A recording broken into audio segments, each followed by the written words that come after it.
And also, nag-crave ako sa something like malansa, something masangsang. like masangsang, something like sinisisid. So, it's sardinas. Ay, sarap nga niya, no? Legit yan. Ikaw ba? Actually, wala. Ay. Wala akong inalmusal ngayon. Ay, kasi talaga? feeling ko yung katawan ko, kailangan niya ng break. Ay, kailangan okay. niya mag-fasting sa lahat ng pinagkakain. Actually, for the sake of may maitanong lang ako, tinanong ko yan, pero naaamoy ko from here. Yung gastrointestinal tract mong walang laman. Amoy acid. Oo. Ay, nako, pero sure kami mga kabisyo, kayong mga kakaalmusal lang. Ayan. Mga kinain nyo nung 24 pa. Oo, paulit-ulit na lang. No, diba? Pero syempre, parte yan ng pagiging Pilipino natin. Legit yung yan. magpangat-pangat. Yan. Ano yung pangat? Pangatlo? Pangatlong pangatlong init. init. Pero yung iba ngayon, nagpapangap na lang. Pangapat. Pangapat. Kapampangan. Galing mo daw. O kaya eto kabisyo, ibibigay namin sa iyo ang unang dalawang mga ganap matapos ang Noche Buena! Tara, kape! Tara, kape! Ayan, punta tayo sa number 1. Inot. Muna, ito ang mga Hanapan ng pagkain. Nasaan na yun? Nasaan na yun? Nasaan na naman yun? Jessa, good morning. Ba't ang aga-aga nakasimangot ka dyan? Tsaka ano hinahanap mo sa frigider? Asa na ba kasi yung buko salad? Marami pa yung kagabi. Tsaka di pa ako nakakakain nun. Sabi ko, tirhan nyo ko Sige, Jessa, mauna na ako. Ay, Mar, saan ka pupunta? Ikaw alam mo siguro kung sino kumain ng buko salad ko na? Ano? Sorry na, Jessa. Sinasabi ko na nga ba, ikaw ang umubos ng buko salad ko? Sorry na, Jessa. Eto, bibili na lang ako ng buko salad. Gagawa na lang kita. Kahit kailan ka talaga, Marina. Kainis. Ayan.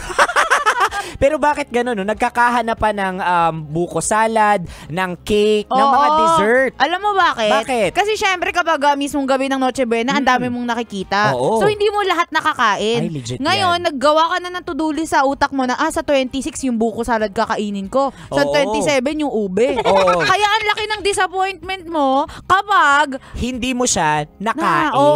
wala na. Tsaka itong nagkaunahan mga na. dessert na ito yung mga premium na handa nyo. Ay, totoo. Yung minsan lang kayo magkaroon ng ganyan. Wow. Kasi yung dessert ninyo araw-araw, candy. Ang sabi nung kending dessert. Di ba minsan lang tayo magkaroon ng cake. O kaya gatas, yun lang yung usual mong dessert di ba? Yan. O kabisyo, kung hinahanap mo pa rin, punta ka sa Lost and Found. O kaya kalkalin mo yung tiyan ng kapatid mo. Ay, legit Nandyan yan. yun. Anyway, that's number 1. Punta naman tayo sa last but not the least, number 2. Pandua. Pangatlo, ito ang mga initan ng spaghetti. Hi, Mar! Good morning! Bumangon ka na dyan at mag-almusal na tayo. Good morning, Biko. Ayan, kumain ka na. Pinagtimpla na kita ng kape dyan. Anong almusal natin, Biko? Eto! Eto! Ano to? Spaghetti ulit? Ang tigas na!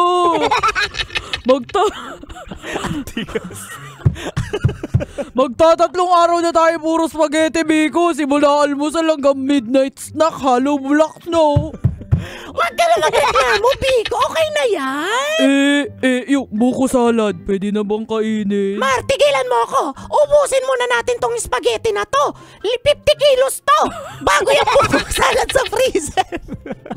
Grabe naman yung buko salad mo. Pinatigas lang, pero di nilabas. Mga spaghetting singtigas ng hollow blocks.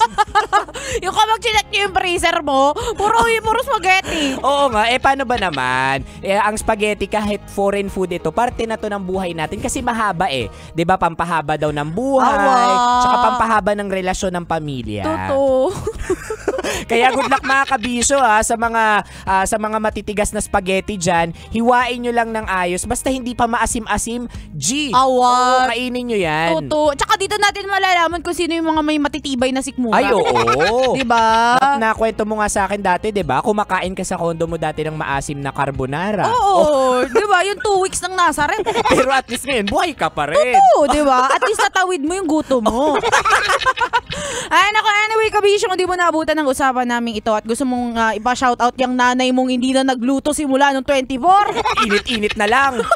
I-shoutout natin yan. Hanapin mo kami sa aming mga social media accounts. Ako sa aking Facebook, Instagram, Twitter, TikTok at DJ Robin Shanna. Same socials mga broski at Konyo Bicolano. Oy, gusto ko lang i-shoutout yung mga namimiss ko na nasisepangs ako sa mga pinsan ko sa Sige. lolo-lola ko dyan sa may Apalit, Tabuyok, Pampanga. Hello kay Ima, Apong Paring, Apong Hunto sa mga pinsan ko na buong family. At syempre sa lahat ng mga biyahero natin ngayon na stuck sa traffic at nakikinig sa atin, hello mga kabisyo. Ayan, stay patient.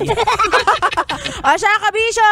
Muli din si Sir pinakamagandang probinsyana, DJ Robin Shanna. Your Uragon Broski, like super legit and all Konyo Bicolano. Dito lang yan sa Tara. Kape. Tara kape. So 90.7. Ikaw na tumabo. Feel good. Hey, Gagi par. Awa. Tara Kape! Tara Kape! Konyo Bicolano at Robin Shanna! Sasakyan sikat, basta't